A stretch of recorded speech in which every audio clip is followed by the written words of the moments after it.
Ош мамлекеттик университети Ыйман гимназиясы. Тарых мугалими Таалайбек Кызайбида. Дүйнө тарых предмети 11-класс. Саламатсыздарбы, урматтуу окуучулар? Бүгүнкү биздин сабактын темасы 19-кылымдын экинчи жарымындагы, 20-кылымдын башындагы аскердик саясий блоктор жана союздар. План 1853-1856 жылдардагы Чыгыш согушу жана Вена системасынын кыйрашы. Үчтүктөр союзунун түзүлүшү жана Антантанын түзүлүшү. 1853-1856 жылдар Чыгыш согушу же Кырым согушу. 19-кылымдын 50-жылдары Осмон империясына жана андагы эзилген элдердин боштондук кыймылына байланыштуу чыгыш маселеси курчуп кеткен эле. Анын башкы себеби Европалык дөөлөттөрдүн жакынкы чыгышка жана Балкан жарым аралына, өзгөчө Босфор жана Дарданель кысыктарына үстөмдүк кылуу үчүн күрөш болчу. Бир тараптан Англия жана Франция, экинчи тараптан Россия өздөрүнүн Түркияга таасирин күчөтүүгө умтулушкан. Согуштук жаңжалды чыгаруунун көптөгөн шылтоолорунун бири католиктер менен православдардын Иерусалимдеги христиан чиркөөлөрүнүн ачкычтары боюнча чыккан жаңжал болчу. 17-кылымдан бери ал ачкычтар православие дининдегилердин колунда болуп келген. Француз өкмөтү Россиянын Түркиянын ээликтерине таасирдүүлүгүн жоюу максатында ачкычтарды католиктерге өткөрүп берүүнү талап кылган. Түркия султаны ыйык жерлердин ачкычын католиктерге өткөрүп берип койгондо, падыша Николай I орус аскерлерине Дунай князьдыгын басып алууну буйруган.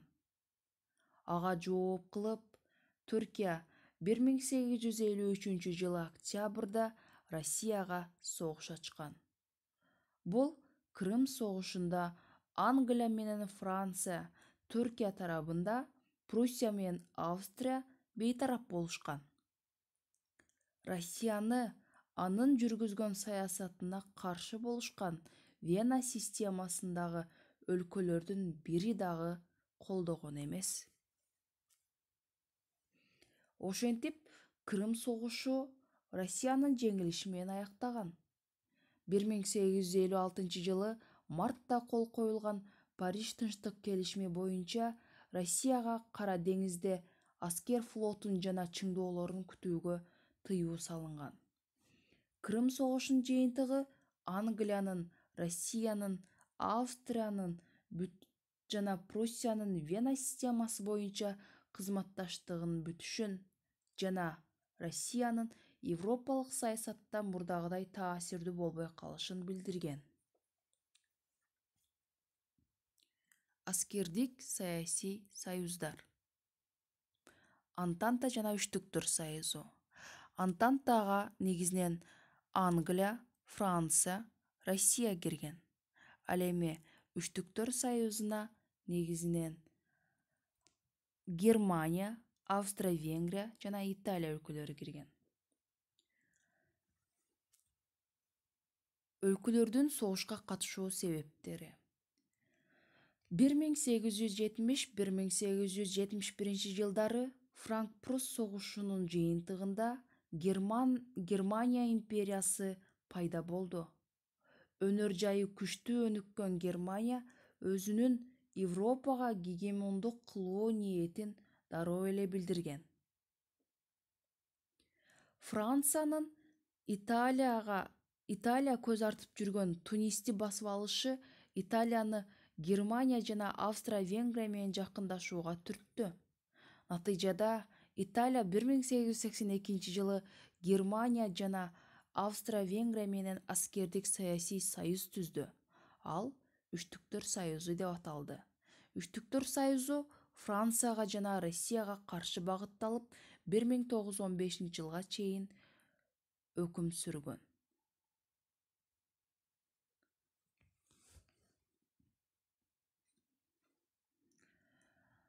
1899-1902 Аңгыл-Бур согушунун кесепетинен Англиянын алсырай түшкөнүнөн пайдаланган Германия өзүнүн колониялык экспансиясын күчөткөн.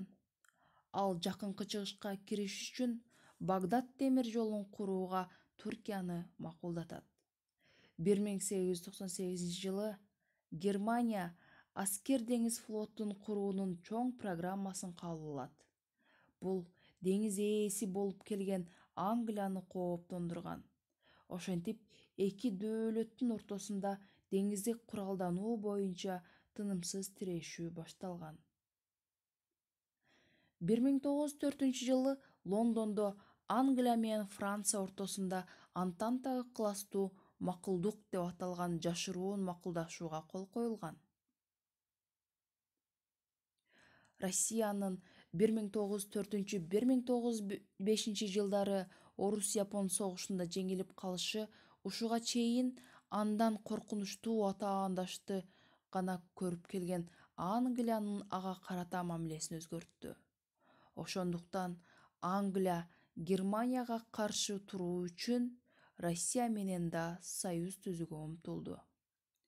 Ошентип, 1907-жылы Петербургда Россия менен Англиянын ортосунда колониялык проблемалар боюнча макулдашууга кол коюлган.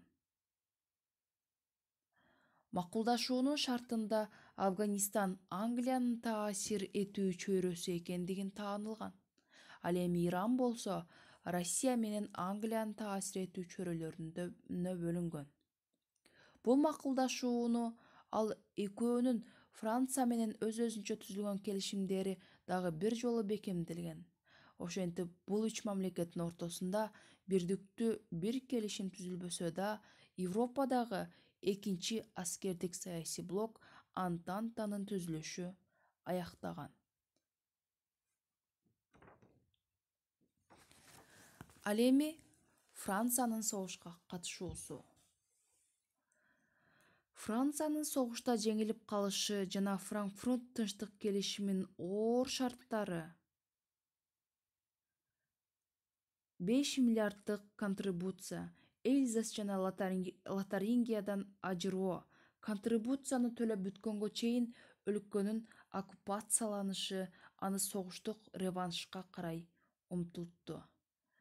Демек, Франция Франк-Прусс согушунда жеңилүү менен Биринчи дүйнөлүк согушка катышууга аргасыз болгон. Балдар, үйгө тапшырма. Согуштук союздар боюнча фактыларды жазасыңар жана суроолорго жооп бересиңер. Кийинки сабакта көрүшкөнчө.